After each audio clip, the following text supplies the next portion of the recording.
Hello, everyone. My name is Connor Blay, and welcome to InternationalStudent.com's OPT versus CPT info session. Today, I'll be answering the question on your minds: what's the difference between OPT and CPT? So, to compare and contrast these two types of employment for international students in the US, let's first define them individually, starting with OPT. Now, an OPT stands for an optional practical training, and it can be defined as a period of time up to 12 months in which current or graduated undergraduate or graduate students in the US with F1 visa status are given permission by the USCIS to work and gain experience in practical training that is relevant to their field of study. For example, if you're a finance major, you may work at a bank, or if you're an English major, you may work at a publishing company, etc. Next, let's go ahead and define CPT. So CPT stands for Curricular Practical Training, and it is a program in which international students currently with F1 visa status can gain experience through practical training in internships, co-ops, and part-time or full-time jobs. For example, if you're a film major, you could intern at a movie set, or if you're a retail major, you could work part-time at the mall, etc. And so now that we've defined the two, and we can go through the difference between the two. These two work options seem like they're the same, right? Nope, they're not actually. You may have noticed the main difference between the two is actually the time in which you're allowed to work. And in OPT, you're allowed to work during or after graduation up to 12 months. And this is full-time. In a CPT, you must complete your practical training before you graduate. So upon completion of a CPT, you may be eligible for an OPT depending on the duration of your CPT. Additionally, the goals of these work options are slightly different. While both offer an excellent opportunity to build your resume and gain experience, the goal of an OPT is mostly to just gain valuable work experience, while the goal of a CPT is essentially to earn course credit while you are gaining experience. Other differences between OPT and CPTs include, so CPT requires a job offer and OPT does not. CPT typically requires an internship class and OPT typically does not. Typically, CPTs require payment for tuition and OPT does not. CPT is for a specific employer, and an OPT allows you to work for any employer in the US. A CPT is, the permit is part of the I-20 form, and an OPT permit is called the Employment Authorization Document, or EAD, sorry. So CPT is authorized by your school's international office, and it generally takes about a few business days, while an OPT will be authorized by USCIS in about 90 to 120 days. All right. So let's dive into a little bit more about OPTs. With an OPT, technically, you can work prior to your graduation and what's referred to a pre-completion OPT. However, generally, the purpose of an OPT is to give you the right to work for 12 months after graduation in what's referred to as a post-completion OPT.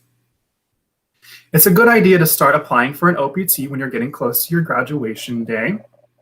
Additionally, you are allowed to apply for a new OPT if you have entered a new degree level. For example, if you participate in an OPT program during your bachelor's degree and you're now working towards a master's degree or a PhD, you can apply for a new OPT and work again for another year. However, there are a lot of, not a lot, but there are rules that you must follow in order to be able to even be considered for an OPT.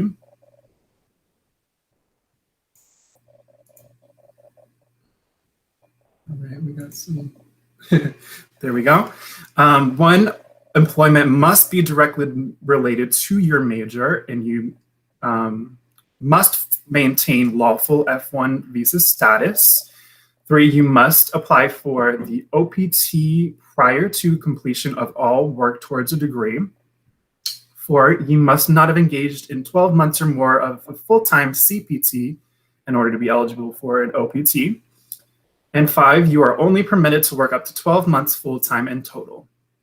If you have engaged in a part-time OPT while in school, this will reduce the amount of time you can engage with a full-time OPT by half the time you've spent in a part-time OPT. So for example, if you worked part-time for 6 months in an OPT, then you can work full-time for up to 9 months. Let's dive into CPTs now. So with a CPT, as mentioned before, you must work within the time you are completing your degree program. And like an OPT, academic credit must be awarded academic credit must be awarded for your work in a CPT. But like an OPT, there are rules that you must follow in order to remain eligible. Here they are. 1, authorization by your school's international office in notification to USCIS is required. 2, you must have enrolled in school full-time for 1 year on a valid F1 visa, unless you are a graduate student where the program requires you to immediately participate in a CPT. The CPT employment must be an integral part of your degree program or requirement for the course in which you are receiving academic credit. 4, you must have received a job offer that qualifies before you submit your authorization request for a CPT. 5, your job offer must be related to your major or your field of study. All right, so after all that, I'm sure you all have some questions. If you have any, leave them in the comments and I'll get to them after this. We have some frequently asked questions ready to go. If there are none in the comments, which I don't see any, so let's go ahead and go with these frequently asked questions. One question that we get a lot is, how do you apply for an OPT or CPT? So the answer to that is you're going to need to work closely with your designated school official, often referred to as DSO, and have them recommend you for an OPT or CPT. That's the first step in applying for an OPT or CPT. And they'll help walk you through that process. The next question we get often is there a difference between pre-completion OPT and post-completion OPT? And the answer to that is there are different requirements for each, and yes, there is a difference. In a pre-completion OPT, students must be enrolled in school full-time. Students may only work 20 hours per week while school is in session. Students may work full-time during summer and other breaks as long as the student will return after the break. And a student may work full-time after completion of all coursework if a thesis or a dissertation is still required and the student is making normal progress towards the degree.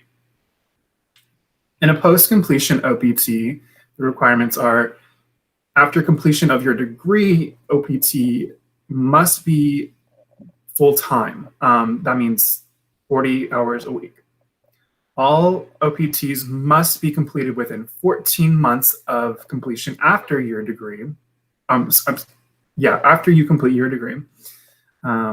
So applications for post-completion OPTs must be received by USCIS before the completion of your degree. And then the last question that we receive very often is, which option is better? And we really can't answer that for you. It just all depends on where you are in your education and what your needs are. Your degree level is bachelor's. You may want to consider a CPT or an OPT if you are looking to get a head start on full-time work, or you can do a part-time OPT and then full-time after graduation. It just depends on what your needs are. We can't really advise you either way. And And then OPTs are definitely the only option for postgraduate work because you can't do a CPT after graduation. So yeah, that's those are all the questions that we have. We don't have any questions coming in, so I guess I did a good job of explaining everything. So awesome. Be sure to share this video with anybody who you think would find it helpful.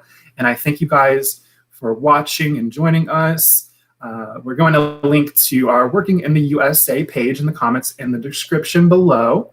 This has all kinds of information on OPTs and CPTs, including what I've covered in this video. Feel free to reference that page at any time and also share that with your friends who would find it helpful.